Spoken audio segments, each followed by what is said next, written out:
Ay, ganda na, no? Siyempre, tulad ng ating mga kababayan, mapakinggan natin mula sa Pangulo, mula sa kanyang punto de vista, ang tunay na kalagayan ng ating bansa sa ngayon.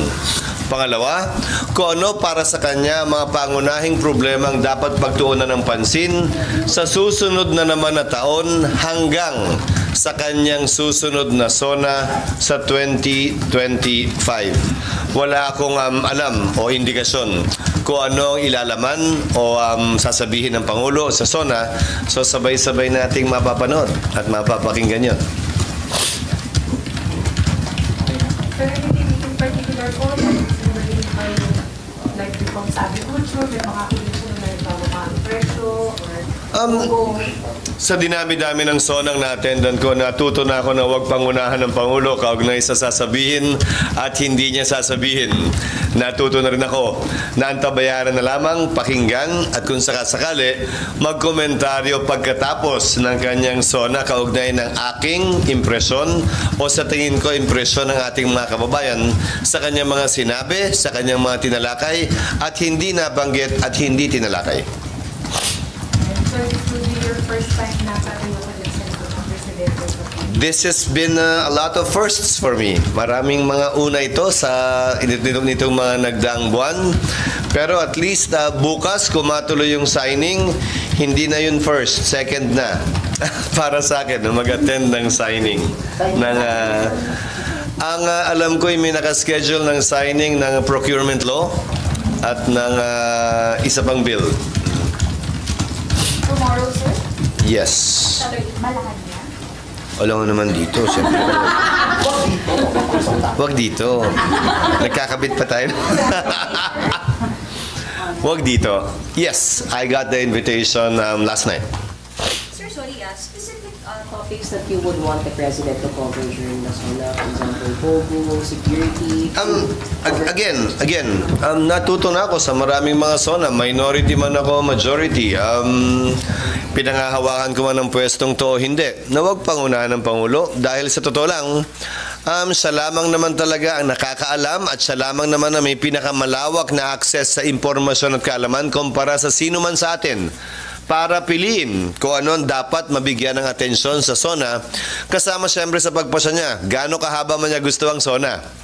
Siyempre, kung iisipin niyang pwedeng 3 oras ito, edi lahat ng gusto natin siguro marinig ay maririnig natin. Subalit kung magpasya siya na maikli lang ang nais niyang sabihin at gawin, dahil may ibang pagkakataon pa namang mabanggit at matalakay ito, malalaman natin lahat sa darating na Lunes. Kahit nga ako, wala pa akong speech eh. So siya din siguro hindi pa rin tapos, malamang. Yes, ma'am. Ang ilang colleagues ninyo magiging sa Presidente yung kanyang policy sa Pogo, specifically ba ni Pogo?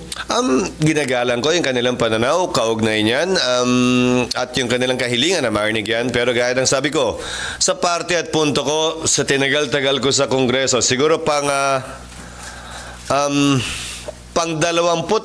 SONA ko na ito na mapapakinggan. Nung simula, may mga komentaryo ko pa bago, SONA, sana, SONA.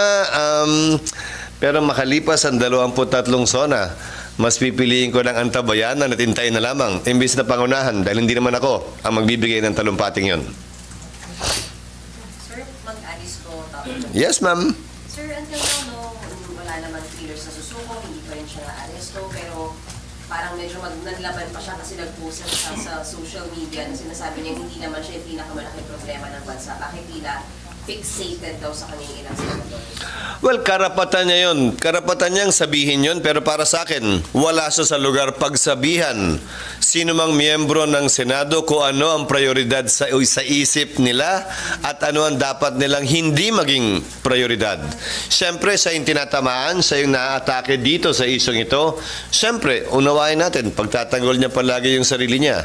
Pero hindi rin niya pwedeng ipersa yung kanyang personal na interes at kaisipan sa interes at kaisipan at pananaw ni numan, higit pa sa sino mang miyembro ng Senado. Ano yung orders niyo sa USA? Kasi kasi mag-iisang linggo na bukas. Since nalabas yung arrest order, wala pa rin siya. Well, nung nakaraang mga araw pa na makipag-coordinate na sa NBI, makipag-coordinate sa Philippine National Police, alalahanin ninyo, ang OSAA ay hindi naman mga pulis at investigador.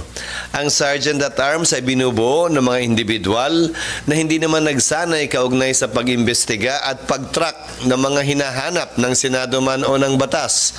Kaya ang tanging armas na gamit nila ay koordinasyon sa law enforcement agencies. Pero hindi naman nag-iisa si Alex Go kaugnay sa warrant of arrest na inisyo ng Senado. May mga outstanding warrant nga na inisyo ng korte na mismo na hindi pa nga napapatupad din ng NBI man o ng PNP. So, isa lamang siguro ito sa listahan ng dapat trabuhin pa ng PNP, NBI at ibang law enforcement agencies natin. At hindi tayo nagkukulang sa pagpapaalala sa kanila kaugnay ng trabahong dapat nilang gampanan. Pero anong comment mo, sir, na parang wala talagang balak sumuko or magpa-aresto si Alice Go? At may dapat ba siyang ikatakot? Well, may prinsipyo sa batas na flight is evidence of guilt. Ang kawalan ng kagustuhang sumuko at voluntaryong magpakita at sumagot sa mga simpleng katanungan, bagaman hindi sa pinapwersang umamin, ay pagpapakita na marahil ay may tinatago siya, may iniiwasan siya, at meron sa mga katanungan na ayaw sagutin o harapin. Alalahanin ninyo, hindi ito warrant of arrest para sa ikulong at parusahan kaugnay sa isang ginawang krimen. Ito'y warrant of arrest para tiyakin ang kanyang pagdalo sa pagdinig at sagutin ang mga katanungang ipupukol sa kanya ng mga miyembro ng Senado habang ginagala yung kanyang karapatan na i-invoke yung kanyang Bill of Rights kaugnay sa right against self-incrimination and right to remain silent. Sir, can you share yung view po ni Senator Win na may possibility na nakalabas na si Alice Go ng bansa using her Chinese passport? Well, hindi ako magugulat pero dagdag kapabayaan na naman yan kung sakasakali sa Bureau of Immigration kung nangyari nga yan. Bagaman walang hold departure order pa sa ngayon na iniisyo ang korte laban sa kanya, siguro naman dapat may impormasyon ang ating Bureau of Immigration kung siya nga ba'y nakalabas na ng bansa gamit man ang kanyang Philippine o ang kanyang Chinese passport. Pagpapakita yan, hindi lamang ng kapabayaan, kundi negligence kung sakasakali ng ating Bureau of Immigration. Sugpo na... Sorry, nag-Bicol ako. Galing na ako Bicol. Dagdagan ko na rin. Sa Bicol kasi sugpon eh. Dagdagan ko na rin. Itong mga investigasyon sa Pogo pinapakita ang tila kapalpakan ng ilang mga ahensya ng pamahalaan. Pangunahin na dyan, nabanggit ko na nitong nagdaang araw, ang Philippine Statistics Authority. Paano nga ba nakakapagpaproduce ng mga birth certificate na hindi naman pala totoo ang mga nakalagay doon? Importante at mahalaga to. Dahil ang ating government ID, ang ating passport, nakabase lahat yan sa birth certificate. Kung hindi pala natin pwedeng pagkatiwala ng birth certificate, paano na yung ibang mga government identification cards na ini-issue natin? Dapat malinis yan, matanggal kung anumang sindikato meron dyan, at tiyakin na may check and balance tayo sa PSA. Sa panahon ng AI, walang dahilan para hindi pa nila matunton at mapigilan anumang uri ng pamimeke sa loob ng ahensya nila mismo. At ang pangalawa ay ang Bureau of Immigration and Deportation. Bakit? Sa dinami-dami ng illegal na pogo na na-raid, karamihan ng mga nauhuling Chinese nationals na nandun ay illegal aliens na. Pumasok bilang mga turista, walang hawak na work permit, meron man ay nag-expire na. Bakit tila wala silang kaalam-alam o ginagawa kaugnay nito? At kung hindi pa i-raid yung illegal na pogo, hindi pa nila malalaman na may ganun. Maganda rin malaman mula sa Immigration Bureau of Immigration and Deportation. Ilan nga ba yan? Ilan nga ba ang inisuhan nila ng work permit kung sakasakali? At panghuli, magandang tingnan na rin yung tila disjoint sa pagitan ng DFA at ng Bureau of Immigration. Sa sistema natin ngayon kasi, ang visa ay ini-issue ng iba't ibang konsulado sa iba't ibang bansa sa mundo. Hindi naman Bureau of Immigration na nag-i-issue niyan. Walang karapatan mag-issue ng work permit ang DFA sa pagkakaalam ko. So lahat ng ini-issue nilang visa sa iba't ibang konsulado, sa iba't ibang parte ng bansa, kabilang na ang China, ay puro tourist visa. Bagaman ang intensyon ay magtrabaho dito. At ang ginagawa ay nagpapakonvert na lamang ng visa dito sa pamamagitan ng BID.